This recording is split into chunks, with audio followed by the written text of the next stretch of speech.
Moving on to section 1.3, and we're going to break up section 1.3 into a couple days here. The first day we're going to talk about these two topics, increasing and decreasing, and our maximums and minimums. So your learning goals today, you'll be able to identify the intervals on which your function is increasing, decreasing, or is constant.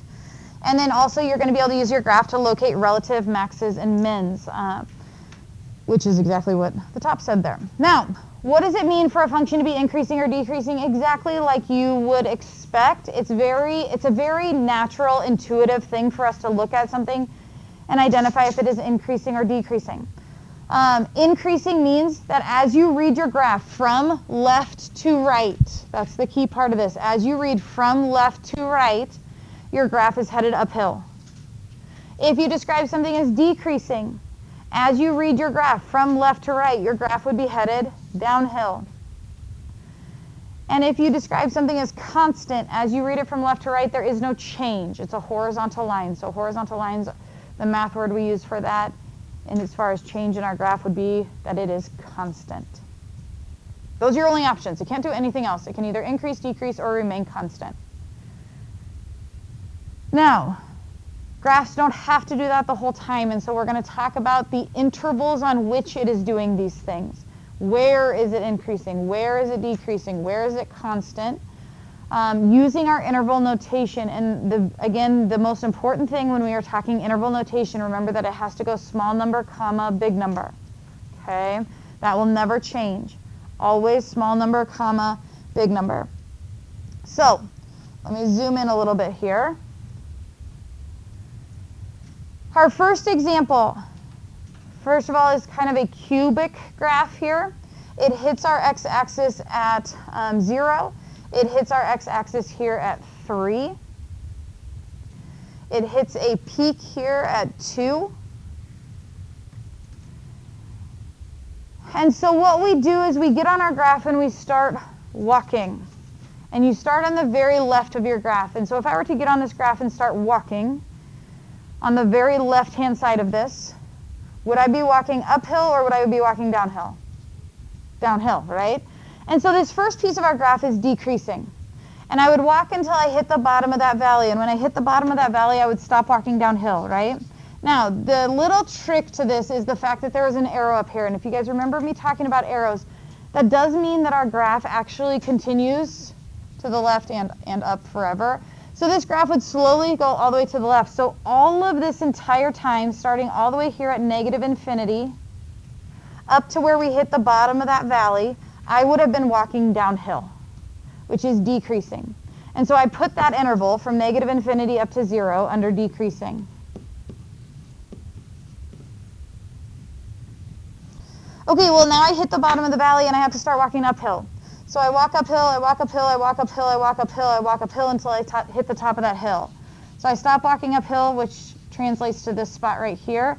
So this entire time I'm walking uphill, I write that under increasing. Uphill is increasing. So this interval right here from 0 to 2 is increasing.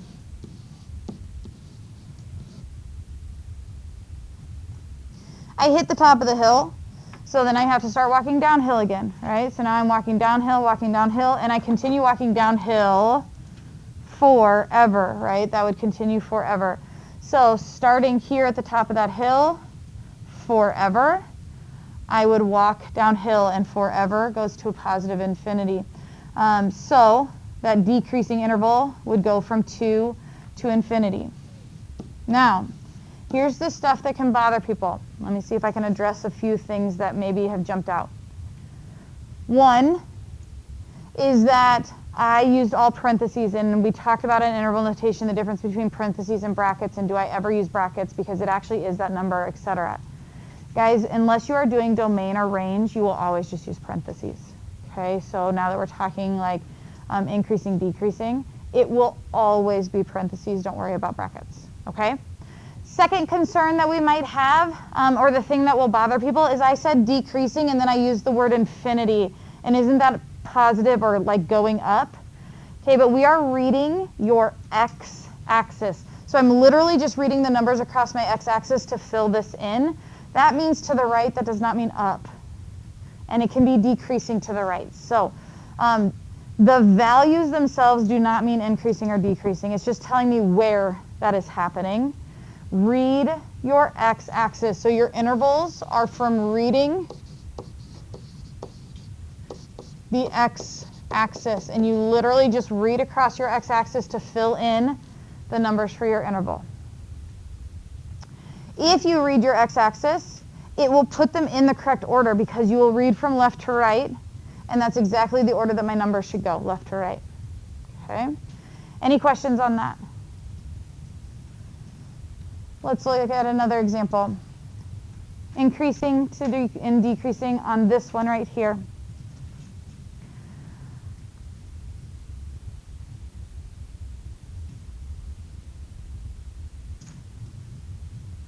Again, we are going to read across our x-axis. Your x-axis on the very left starts at negative infinity, and assuming we have an arrow on our graph, we'll use that. If we don't, we obviously would start wherever the graph picked up, and it will end at positive infinity. Okay? We're going to read along our x-axis, and remember that arrows do include two directions, so it would continue all the way to the left here. This would continue all the way to the right there.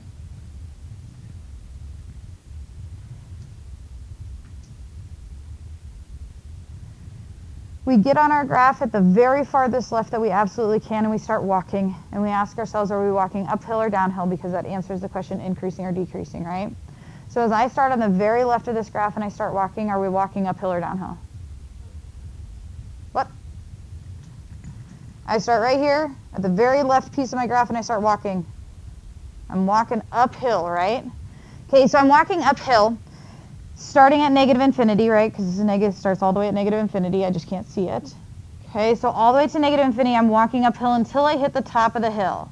And I hit the top of the hill right here. So this entire time I was walking uphill, there's my first interval. Negative infinity up to the top of the hill. -1. And I was walking uphill, which we call increasing. So negative infinity until -1, I was walking uphill. At the top of the hill, I have to now start walking downhill. Okay, so I walk downhill until I hit the bottom of the valley, and that happens here at 1. So this entire time I was walking downhill, read the x-axis. That time then is from -1 to 1. Read the x-axis. I hit the bottom of the valley, and so now I have to start walking uphill again, so I call that increasing. Read my x-axis. I start increasing here, and I never stop. This entire time is going to continue going uphill, which would go to infinity. So that interval will go from 1 to infinity, walking uphill.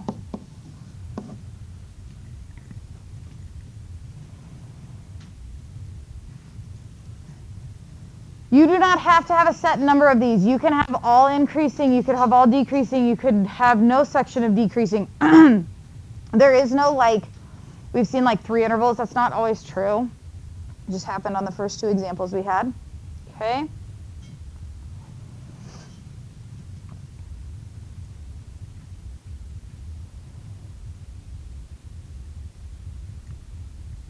I'll let you guys think on this one for a second ahead of me and see if we end up agreeing here.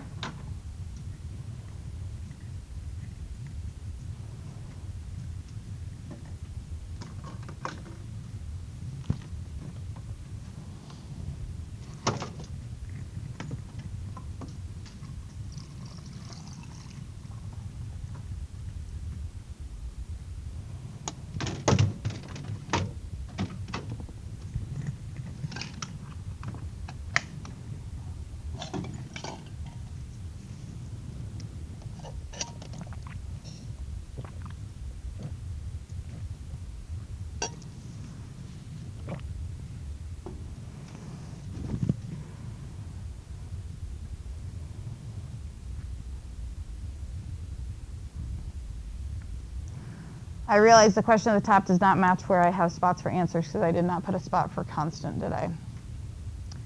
You should have 4 intervals on this one. Look at what you got. Did you get 4 answers? 4 intervals.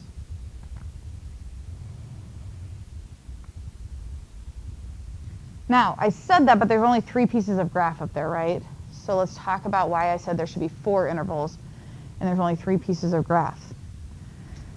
Again, as we read this, we read starting at negative infinity. All of our answers come from this line right here, all the way to positive infinity. I start over here at negative infinity, which our graph will continue because we've got that arrow, right? So starting over at negative infinity, I get on my graph and I start walking. And when I walk from the left to the right, I'm walking downhill. So this entire time I'm walking downhill, walking downhill, walking downhill. I stop here, walking downhill. So this entire time I was walking downhill, there is my interval. Read your x-axis. Negative infinity up to where I drew that line, which is -1. Walking downhill means decreasing. Good on that first interval. Okay, then I have to jump to a new piece of graph, don't I? And my new piece of graph is up here. And when I get on that piece of graph and I start walking, I'm walking downhill again, right? There is actually a break in our graph, so I will break where I'm walking here, but I'm continuing to decrease. So we are decreasing still from -1 to 0. There is a break there, so I am going to break my intervals, but I do continue to decrease from -1 to 0. Now I hit the bottom of that valley and I have to turn around and start walking uphill. Okay, so I'm going to walk uphill, walk uphill, walk uphill until I hit the top of that hill, and that's happening right here. So from 0 to 2, I was increasing. And then I jump to my last piece of graph, and that starts at 2, and it is constant. We haven't seen that one yet. There's a horizontal line. So then it remains constant, starting at 2, and it stays constant all the way to the right. Again, we read our x-axis from 2 to infinity. Any questions on that? Now, the things that bother people are the numbers that I'm putting in the interval and whether I'm saying increasing or decreasing. Remember, the word increasing or decreasing is telling me if my graph's going up or down. The numbers you see in the interval are just telling me when that's happening along the x-axis. It has no impact. And so things like a negative infinity happening on an increasing bother people. But again, it's just telling me where. These are not what's happening, it's just where it is going uphill. This is where it is going downhill, where it is going downhill, right? The numbers have no impact on what it's doing, it's just telling me what it is, where it's doing that. Questions on that? Okay. Similarly on this one, we kind of saw this happening on the last one, and I want to talk about again the break that's happening in this graph. We've got a vertical asymptote happening here, right? As you start on the very left of this graph, it's doing it slowly, but it's doing what as I walk? Going uphill, right? We're going uphill, going uphill, going uphill. Now it's going to get close to 0, but not actually get there because it's approaching a vertical asymptote. So it's going uphill this entire time as we approach 0. So again, reading my x-axis from negative infinity up to 0, we're going uphill. And again, we already saw a preview of this, but as I jump on the other piece of graph and start walking, first of all, it's really close to 0, and I walk uphill again, right? So this piece is also increasing. And it's increasing the whole time, which would be from 0 to infinity. But again, because we see a break in that, we're going to break here. Because nothing's actually happening at 0. It's not increasing at 0.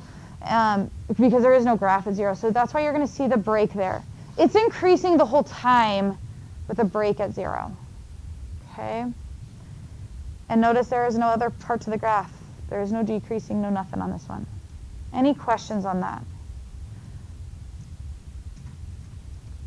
Okay. Now, we need to talk about this a little bit. My title first, this is kind of our second topic today, relative maxima and relative minima. And a single one would be a relative maximum, a relative minimum.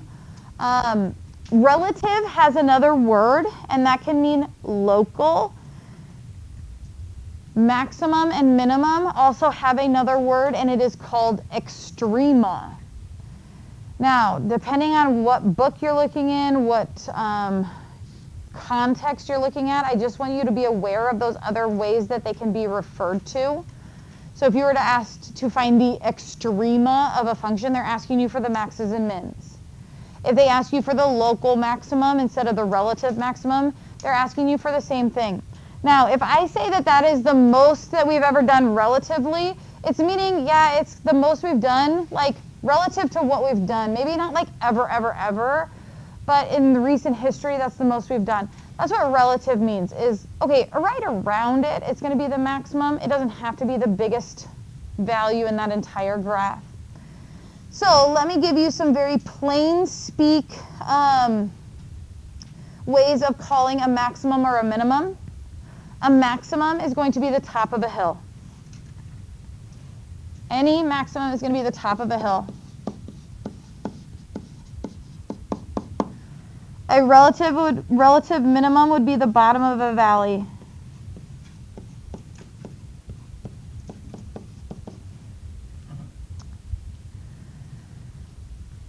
Okay, now I'm going to give you guys a little bit of a thing that is not in our book, and you guys know we got new books this year, right? And for whatever reason, this book calls everything a relative minimum or a relative maximum, and they do not distinguish between the word relative and one that we spent a lot of time previous years talking about, which was also called an absolute maximum or an absolute minimum. And by the words, a lot of times you can kind of tell what the difference is, but relative means, yeah, it's the highest point or the lowest point around it. Like you see how this is the bottom of the valley, but you see how there's a graph that's like somewhere else that's actually lower than that? So yes, it's the bottom of the valley, but it's not like the lowest point in our graph. There is another way of categorizing that would be called like an absolute maximum or an absolute minimum. Consider a basic function of like a parabola. That's the lowest that graph will ever be, right? It will never get any lower than that. That's actually called an absolute. This book does not address those at all. And so we're going to continue to just go with the book, what the book says, and we'll call everything relative. And yeah, it is relatively lower than everything around it, but it's also the lowest point that graph will ever have. So if you were ever to run across that, and again, kind of prepping you for just any time you were to ever need this, like you walk into an entrance exam and it asks you what the absolute minimum is, and you've never heard that word, I would hate for that to happen. So it is true that they can clarify the difference between an absolute minimum and a relative minimum. From here on out, we'll just consider everything, though, relative, because they all are relative. Only a couple are absolute. Okay? Any questions on that? All right. You also, a little note, you don't have to have extrema. Some graphs don't. You can have a max without a min. You can have multiple of each. Like, there is no set number, so it's not like if I get 3 of them that something went wrong. So part of it is we could just look at a graph. If we just look at a graph to identify our relative maxes or mins, we need to talk about the question at the top, and this becomes a very important in understanding what you are answering, okay? The question is twofold. Use the graph to find where f has a relative maximum and what they are. When it asks you where a relative max or min is, that is what is your x value of the top of the hill or the bottom of the valley. That is a where answer. When they ask you what it is, that would be the y value of that top of the hill or that bottom of the valley. So as we look at this picture, I see a top of a hill and I see 2 bottoms of valleys in there. Would you guys agree with that? Okay. So a top of a hill would be a maximum, so I would say that I would have a relative max. To answer the question where, my answer would be the x value of the top of that hill. The top of that hill looks like it's happening right here at 0, 4. So where is it happening? It's happening at x equals 0. What is our maximum? And again, this is our function value, okay? So at f of 0, it equals 4. So what is our maximum? It is 4. I will tell you that the book, I think, writes it out, the long route here, that f of 0 is 4. Okay, so where is it is your x value, what is it is your y value. Those of you that go onto a calculus class, we spend a lot of time talking about extrema. And you would have written this out as there is a maximum of 4 at x equals 0. Okay, so you say what the maximum is, and then you say where it's located. And then we have some bottoms of valleys. I have a bottom of a valley right here. Okay, and that looks like the ordered pair -3, 0. I have another one here at 3, 0. Right, so I have 2 relative minimums. Where are they? Again, is our x value. So we have a relative minimum at -3, and we have a relative minimum at +3. What is our minimum? Is the value there, or the y? And that would be 0. That is the lowest function value. Again, if you follow how the book does this, it would say f of -3 equals 0 and f of 3 equals 0, saying what your lowest function value is going to be. Now, I don't know if you need to put this in like huge bold letters or not, but maxes and mins have to be numbers. Infinity is not a number.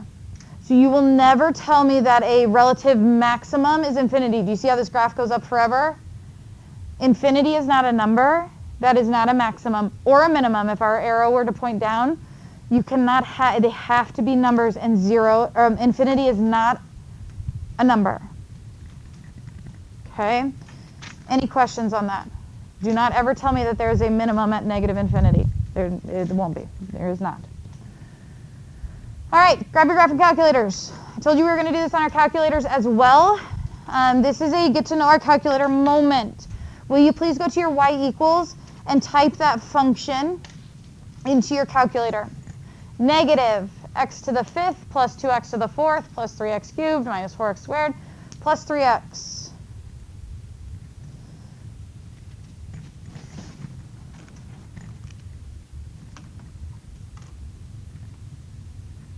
And I'll get my calculator up here too. Remember that negative, you have to use the negative key, right?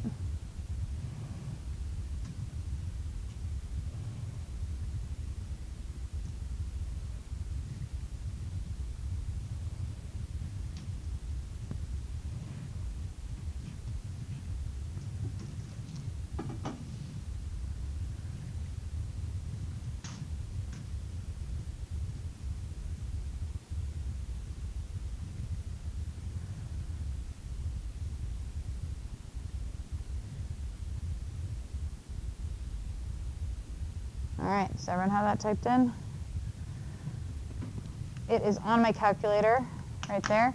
Negative x to the 5th plus 2x to the 4th plus 3x cubed minus 4x squared plus 3x. We need to find a window that'll look good in. I would always start with a zoom 6. Let's see, zoom standard. See what we get here. Okay, I am not seeing this whole graph right now. I can see that it ran off of my screen right here. And I need to make sure my graph goes up a little bit so that I can see that. So what am I going to change? My x min, x max, y min, y max. Y max, right? So let's go to our window, adjust our y max to something bigger than 10. I'm going to go up to 20 here, see what we get. Okay, now I think I'm seeing the whole graph. You are asked to use your calculator to find maxes and mins. This is, again, a get to know our calculator moment. So the notes I might take on this are what buttons you are about to push. Once you have a picture of the graph and you feel like you're seeing everything on the graph, and guys, I'm going to take a second and make mine just a little bit bigger so you can see back there. So I'm going to adjust my window in a little closer here. Let's go negative 5 to 5. Can I still see all that? Okay. I look through and I say, okay, do I see any bottoms of valleys or tops of hills? Yes, the answer is yes, right? I see the bottom of a valley right here, and I see the top of the hill right here, okay? So I know I have a minimum. I know I have a maximum. Can we talk about this right here? Is that the bottom of a valley or a top of a hill? It is not. It's increasing. It slows down, but it's still increasing and then increasing. So I just want to address that part of it. That is not a max or a min. It kind of slowed down what it was doing, but it's not a top of a hill or a bottom of a valley. So let's start with this one right here. The bottom of a valley I would call a minimum. And it is important that you understand that that's a minimum because of the function you have to go grab. Okay, for my calculator to tell me what that is, you're going to hit second. And we're going to access this menu a ton this semester. It is this one that is right above trace. It says calc. To get there, you have to hit second. So I'm going to hit second, calc. I'm going to pause. Everyone's screen needs to say this.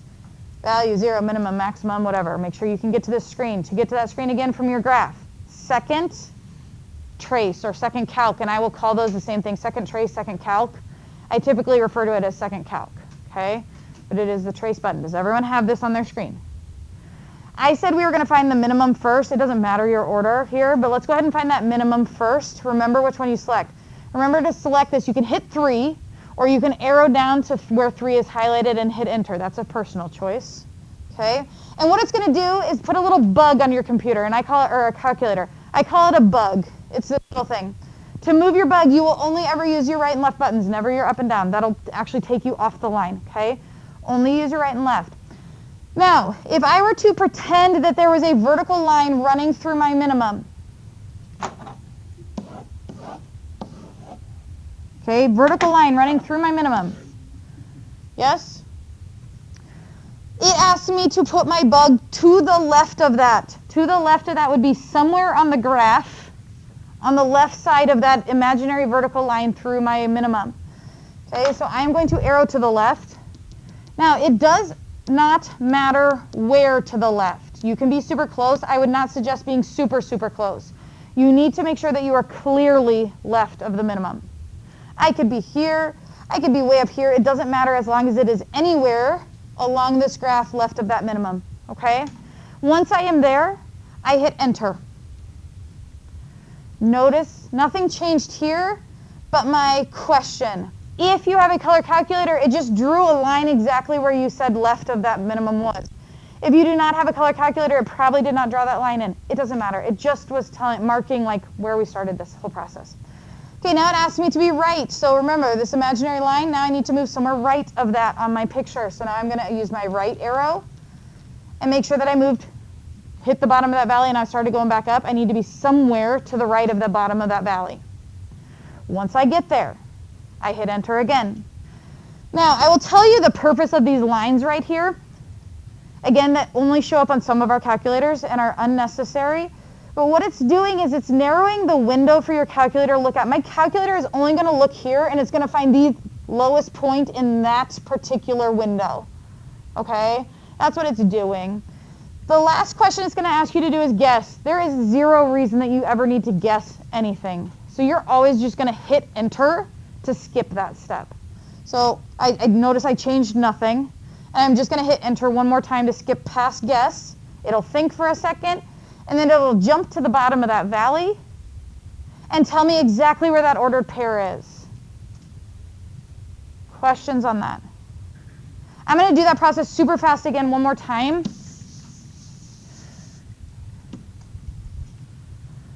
But that is your ordered pair. So I would then write negative 1.2, comma, negative 7.9.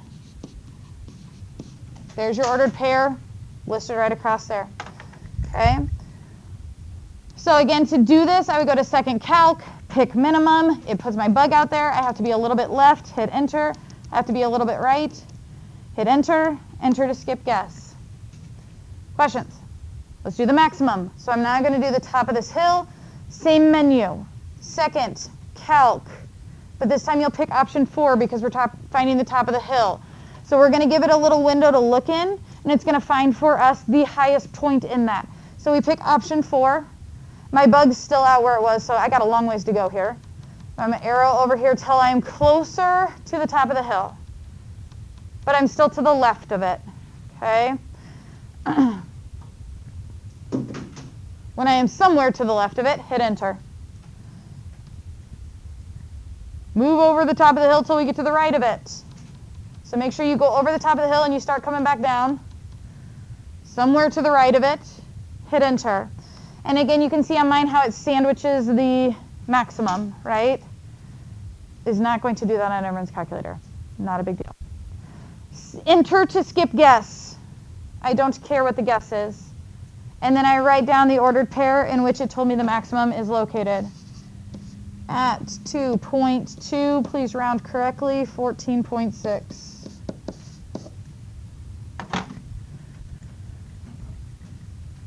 All right, what do you think of that? Easy enough? Yeah? Okay. I think I've got one for you to try, and I will just circulate and help with questions.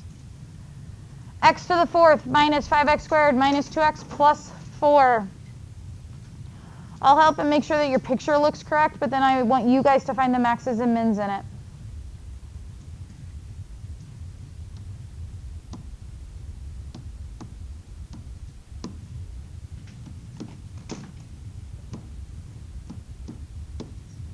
And if you were having trouble on that last section, let me know.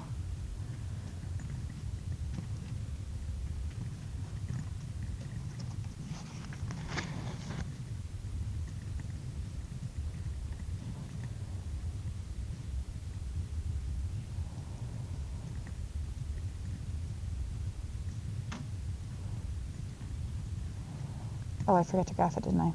That looks good.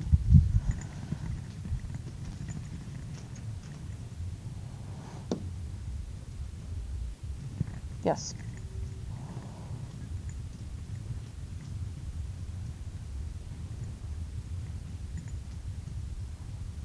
I did put my graph on the board if you need to check what yours looks like.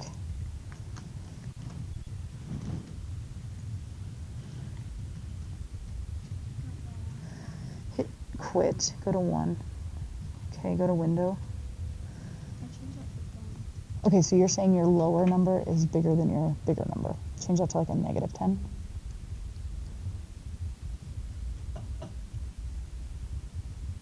Perfect.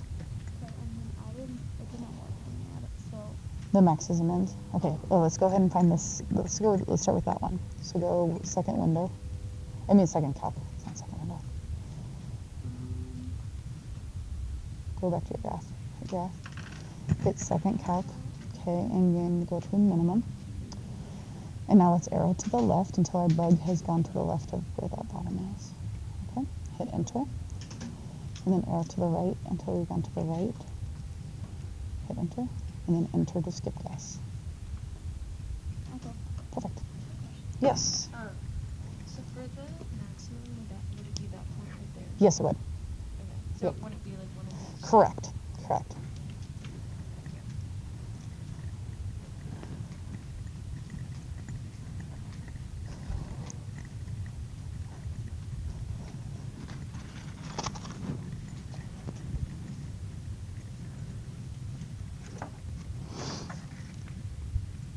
All right.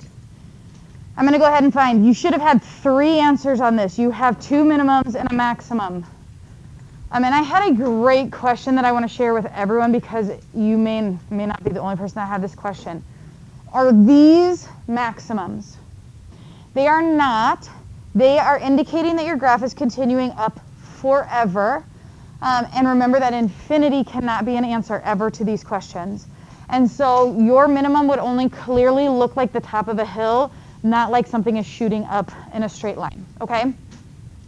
All right, your first minimum would be here, so I go to second calc, minimum, put my bug a little bit left. I tend to work left to right on the graph just because of how these work. And then my bug kind of moves in the right direction for each of those. Somewhere to the right of it, hit enter, enter to skip guess. Your minimum should have been at -1.5, 0.8, 0.8. Okay. My maximum, I've got a top of a hill right here, so now I'm going to go get my maximum function, which is option 4. Put my bug a little bit to the left of it, hit enter. Put my bug a little bit to the right. Notice I don't get like super on top of it because I don't want to accidentally be too close. Again, just like a window, I give myself some breathing room, right? Not too much that I'm overlapping like another extrema, but enough that I'm not like accidentally not getting all the way to the right of it. And it looks like your relative max would be at negative 0.2, 4.2. Okay, and finally, our minimum. So I go back to the bottom of a valley, so I go back and select minimum option.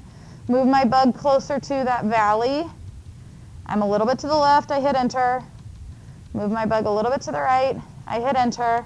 And I hit enter to skip guess, and our minimum is at 1.7, negative 5.5. Again, if I asked you where, you would tell me the x values. If I asked you what, you would tell me the y values. And then we did get introduced to, so again, if you were ever asked, what is the absolute minimum? This is actually an absolute, that's the lowest this graph will ever go, right? Because the other sides of it are heading up forever. Just again, so you've heard those words, if you were to ever run across them later on, there is a difference. That's relative because it's the bottom of a valley, but not the lowest point in the graph.